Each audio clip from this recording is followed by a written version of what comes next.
बिस्मिल्लाहिर्रहमानिर्रहीम। अस्सलाम वालेकुम। उम्मीद करती हूँ कि आप सब खैरियत से होंगे और जहाँ भी होंगे अपना बहुत ख्याल रख रहे होंगे। I am Avish Rizvi, serving as trainer and head DSF at Sibran executive development centre. Today we are going to study about personality development. हमने इससे पहले पर्सनालिटी डेवलपमेंट पढ़ा in perspective of inner personality and आज जो हम पर्सनालिटी डेवलपमेंट पढ़ेंगे वो outer look की उसमें ज़्यादा बात करेंगे और उसमें हम बात specifically will talk about attire. What is attire? Attire is basically the specific dress code according to the event. जहाँ पे आप जा रहे हैं वहाँ पे आपने क्या पहनना है, that is basically known as attire. And we are studying module 3 और मॉड्यूल 3 का नाम है self efficacy. Now let's come towards the personality development. Well, dressing and personality development. Personality development helps in the overall development of an individual. An individual style of dressing plays an important role in enhancing her personality. So, my dear students, it is rightly said that a man is known by his dress. So the clothes reflect the personality through their shapes, colors, the way the person mixes the items. Items means clothes, the choices the person does, and so on. So each person is unique and must value his or her uniqueness when enough self-confidence. Now let's come towards the appearance and what is the importance of dressing. Dressing will allows one to gain self-confidence, and that's an important aspect of communication. Good communication skills can be obtained easily if one decided to choose that what to wear wisely. Although what I believe that clothes reveal a person's personality. So what you wear that reflects actually your personality. जो बहुत वो क्या कहते हैं life के करीब या बहुत एक्सट्रोवर्ट लोग होते हैं, they use to wear loud colours. और जो बहुत ही इंट्रोवर्ट और सोबर और अपने आप में गुम रहने वाले लोग होते हैं, they normally go for the light colours. तो आपकी पर्सनालिटी टाइप भी आपके कलर्स की अक्कासी करता है, अगर मैं आसान लफ्ज़ों में कहूँ तो। अपीयरेंस, आपकी जो अपीयरेंस है बहुत सारे लोगों को आपकी इज़्ज़त कराने पे मजबूर कर देती है। आप जो कपड़े पहनते हैं वो आपकी पर्सनालिटी को चार चांद भी लगा सकती है और वो आपकी पर्सनालिटी डिम और डैमेज भी कर सकती है। तो let's be very conscious about what are you wearing और आपका अटायर क्या है, उसके बारे में आपने अल्ट्रा कॉन्शियस होना है। क्योंकि जब आप प्रोफेशनल लाइफ में होते हैं तो प्रोफेशनल लाइफ में बहुत सारी ऐसी चीज़ें होती हैं जो आपके इम्प्रेशन मैनेजमेंट को कंट्रोल कर रही होती हैं, जिसमें से एक और बहुत इम्पॉर्टेंट अटायर है आपकी पर्सनालिटी की अक्कासी करने के लिए। तो आप ये तो जहन में रखें कि जो आप पहन रहे हैं वो बहुत ज़्यादा आपकी पर्सनालिटी के बारे में बता रहा है। तो to find and then develop your clothing style personality, I want to share few steps here. Impression management की अगर हम बात करें तो अगर आपने इम्प्रेशन मैनेजमेंट स्ट्रॉन्ग करना है, first of all know your self, who you are, what kind of job you are doing, what kind of people around you, और असल में आपकी पर्सनालिटी कैसी है, आप कहाँ पे क्या हैं।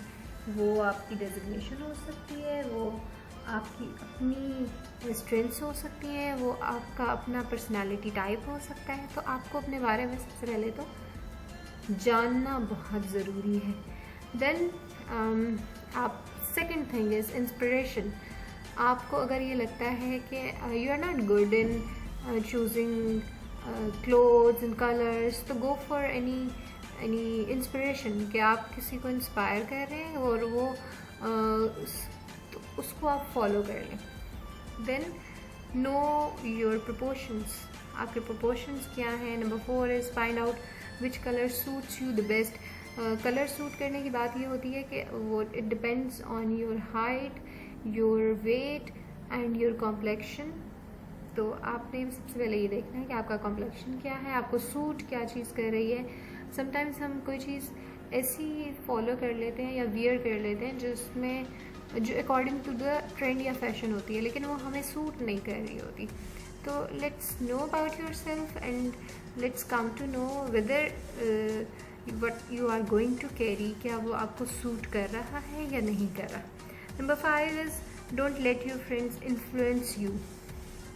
गो फॉर द थिंग या स्टफ जो आपको पसंद है, जिसमें आप ईजी फील कर रहे हैं। ईजी फील मीन्स जिसको आप कैरी कर सकते हैं। और दूसरी बात यह कि अगर आप कोई ड्रेस कोड है जिसको आप कैरी प्रॉपर नहीं कर सकते, जैसे नॉर्मली जब स्टूडेंट लाइफ में बच्चों को कहा जाता है कि कम इन फॉर्मल ड्रेसिंग, आपने ड्रेस पैंट्स पहननी है, ड्रेस शर्ट पहननी है, तो वो समटाइम्स ये कहते हैं कि हमें कैरी करना नहीं आ रहा है या हम इसके साथ ईजी नहीं है या कंफर्टेबल नहीं है। समटाइम्स आपको अपने कंफर्ट जोन से बाहर रह के भी आपको कुछ चीज़ें फॉलो करनी होती हैं, क्योंकि वो आपके ऑर्गेनाइजेशन की या जॉब की या जहाँ पे पढ़ रहे हैं उसकी डिमांड है, तो उसको कैरी करना सीखना आना चाहिए। दैट्स वेरी इंपॉर्टेंट, क्योंकि इम्प्रेशन मैनेजमेंट की बहुत बड़ी बात यह है कि आप जहाँ पे रह रहे हैं उसी जगह के ड्रेस कोड को फॉलो लाजमी करें, और फॉलो इस तरह से करें कि आप अल्ट्रा कंजर्वेटिव होकर उसको फॉलो करें। Doing a good job account for 10% of the impression you give. 90% of the impression you give of being capable is based on perception of others. आपके बारे में लोग क्या सोचते हैं, 90% वो इम्प्रेशन होता है। आप कितने इम्प्रेस कर रहे हैं अपनी जॉब से या इस तरह की, तो वो जो आपका जो परसेप्शन है या आपकी जो कैपेबिलिटी है वो 10% मैटर करता है। तो 90% को हम इसलिए ज़्यादा इम्पोर्टेंस देंगे, और उसके लिए हमें प्रेजेंटेबल होना बहुत ज़रूरी है। उसमें प्रेजेंटेशन ऑफ वर्क हो सकती है, प्रेजेंटेशन ऑफ सेल्फ हो सकती है, कि हम अपने आप को किस तरह से प्रेजेंट करें, being seen to be doing a good job. तो क्या हम जो भी जॉब कर रहे हैं उसमें हम लोगों को किस तरह से नज़र आ रहे हैं। So clear out the clothes, cluttering your style. और उसके बाद practice makes a man perfect.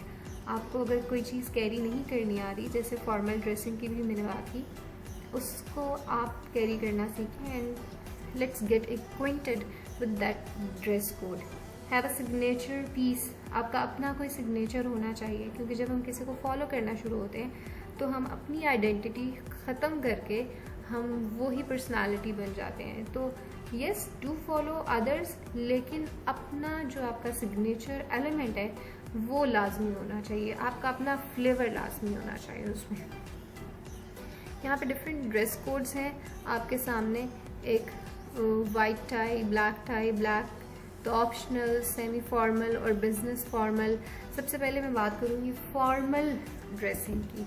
Formal dressing जब हम किसी भी ऑफिस में या प्रोफेशनल लाइफ में जाते हैं या किसी भी ऑफिशियल मीटिंग में जाते हैं, तो वहाँ पे फॉर्मल ड्रेस कोड फॉलो करना बहुत ज़रूरी होता है। अगर बॉयज़ की स्पेसिफिकली बात करें तो फॉर्मल ड्रेस का मतलब ये है कि dress pants straight forward and dress shirts with not. अब ड्रेस पैंट्स और ड्रेस शर्ट, अगर आपकी शर्ट प्रिंटेड है तो आपकी जो नॉट है दैट मस्ट बी प्लेन। अगर आपकी नॉट प्लेन है तो आपकी जो शर्ट है दैट मस्ट बी प्रिंटेड। और दोनों प्लेन हो सकती है, लेकिन एट अ टाइम आपकी शर्ट और नॉट दोनों प्रिंटेड नहीं हो सकती। इसके बारे में आपने ज़रा कॉन्शियस रहना है कि अगर आपकी शर्ट पे पैटर्न है तो आपकी नॉट सिंपल होगी, और अगर आपकी नॉट पे प्रिंट है तो आपकी शर्ट सिंपल होनी चाहिए। दोनों चीज़ें इकट्ठी प्रिंटेड नहीं होनी चाहिए। The second thing and the most important thing is कि आपके शू कलर से आपका बेल्ट कलर मैच करना चाहिए। नॉर्मली बॉयज़ के जो शू कलर होते हैं वो नॉर्मली 2 या 3 से ज़्यादा नहीं होते, एक ब्लैक, एक ब्राउन एंड ग्रे। तो उसी ब्लैक, ब्राउन और ग्रे की 3 बेल्ट्स आपके पास लाजमी होनी चाहिए, और हमेशा ये डिटेलिंग होती है, आप उसको मैच करके और फिर पहने।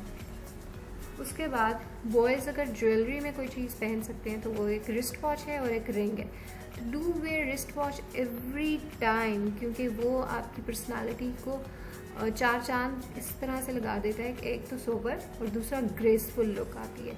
And if you want to be gentleman, हमेशा अपने हाथ में आपके रिस्ट वॉच लाजमी होनी चाहिए। अच्छा, अब गर्ल्स की अगर बात करें तो अगर हम फॉर्मल की बात करें तो फॉर्मल में हमेशा लाइट कलर टोन्स जहन में रखें कि आप अगर इंटरव्यू में जा रहे हैं, या बॉयज़ के लिए भी यही है कि अगर आप इंटरव्यू में जा रहे हैं, किसी भी मीटिंग में जा रहे हैं और ऑफिशियल जगहों पे जा रहे हैं, तो don't go for the loud colours, हमेशा लाइट कलर्स में जाएं।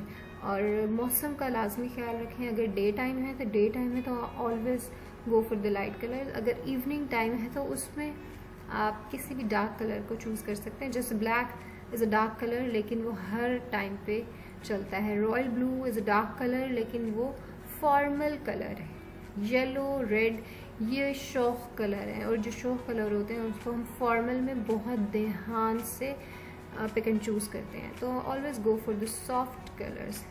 बॉयज़ की अगर कलर की बात करें तो उनके जो नॉर्मल यूज़ होते हैं that is grey, brown, blue और रॉयल ब्लू की भी फैमिली है, और स्काई ब्लू, ब्लैक, ये वो कलर्स हैं। Brown shades, all brown shades, all grey shades, ये वो कलर्स हैं जो आप नॉर्मली हर वक्त पहन सकते हैं बगैर कुछ सोचे कि हम इस टाइम पे पहन सकते हैं या नहीं पहन सकते। अच्छा, जब आप फॉर्मल ड्रेस कोड फॉलो कर रहे हैं तो उसमें आपके शूज़ भी फॉर्मल होंगे, उसके साथ आप जॉकर्स नहीं पहन सकते, आप सैंडल्स नहीं पहन सकते, आप फ्लॉपीज़ नहीं पहन सकते, आप स्लीपर्स नहीं पहन सकते, क्योंकि वो एक फॉर्मल ड्रेस कोड है। खेड़ी नहीं पहन सकते। अगर हाँ शलवार कमीज़ के साथ, अगर आप शलवार कमीज़ पहन रहे हैं तो शलवार कमीज़ के साथ हमेशा वेस्ट कोट लाजमी पहने किसी भी फॉर्मल जगह पे। अगर सर्दियाँ हैं तो go for the coat, shalwar kameez के ऊपर कोट पहन सकते हैं, फॉर्मल कोट या फिर वेस्ट कोट, और उसके साथ शलवार कमीज़ के साथ सैंडल्स या फिर खेड़ियाँ। उसके अलावा आप अगर बूट्स भी पहन सकते हैं, लेकिन जो मोस्ट अप्रोप्रिएट है दैट इज़ खेड़ी। अच्छा, ये हो गया formal dress code. Let's come towards the business casual. Business casual में आप ब्लेज़र कोट्स पहन सकते हैं जो कि कॉटन कोट्स होते हैं, और कॉटन पैंट्स पहन सकते हैं विद टी शर्ट, लेकिन कोट होगा ऊपर कॉटन कोट तो वो ज़्यादा अच्छा लगेगा। That is called business casual. Casual में आप टी शर्ट विद जीन्स या कुछ भी पहन सकते हैं, लेकिन वो भी आपने इस तरह से पिक एंड चूज़ करना है कि बहुत अप्रोप्रिएट होना चाहिए कि किस जगह पे आप जा रहे हैं। क्या वो आपके ऑफिस के लोगों की ही कोई गैदरिंग है तो वो भी जो गैदरिंग होती है वो काइंड ऑफ फॉर्मल होती है और इनफॉर्मल डिस्कशन के साथ। लेकिन तो हर दफ़ा आपने ध्यान ये रखना है कि आप जा कहाँ पे रहे हैं, किस तरह का इवेंट है, किस तरह की ड्रेसिंग की जा सकती है। अगर आप शादी में जा रहे हैं तो ऑब्वियसली आप शादियों वाले ही कपड़े पहनेंगे। अगर आप किसी मीटिंग में जा रहे हैं तो मीटिंग इसी तरह से, मीटिंग के भी जो कपड़े होते हैं वो डिफरेंट होते हैं। तो आज तक के लिए इतना ही। नेक्स्ट लेक्चर में इंशाल्लाह will study more about our dresses. Thank you so much. उस वक्त तक अपना बहुत ख्याल रखें और दुआ में याद रखें। अल्लाह हाफ़िज़, टेक केयर।